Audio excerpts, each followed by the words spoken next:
শ্রীরামের গৃহত্যাগ ও দীক্ষা। ১২ বর্ষ বয়সে সকলের অজ্ঞাতসারে শ্রী ঠাকুর গৃহত্যাগ করেন। বৈশাখ মাস, সত্য যুগাদ্যা, অক্ষয় তৃতীয়া তিথি। শ্রীরাম কামাখ্যা দেবীর মন্দিরে গমন করেন এবং তথায় গভীর ধ্যানে রত হন।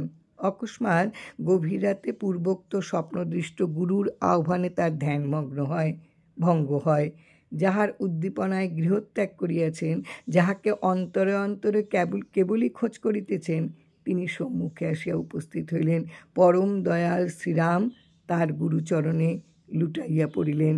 তার গুরুদেব সন্ন্যাসী। সেই সন্ন্যাস মূরতি, দীর্ঘায়তন, আজানুলম্বিত বাহু, ললাটে রক্তচন্দনের ফোঁটা, গলায় রুদ্রাক্ষের মালা, ভীম ও কান্তি পুরুষ। এই শক্তিশালী গুরুর সহিত শ্রীরাম আঁকাবাঁকা পার্বত্য পথ দিয়া ভুবনেশ্বরী মন্দিরের সম্মুখে আসিলেন। কিছু দূর গিয়া দেখিলেন ঘন জঙ্গল আবৃত একটি পর্বত গহ্বর।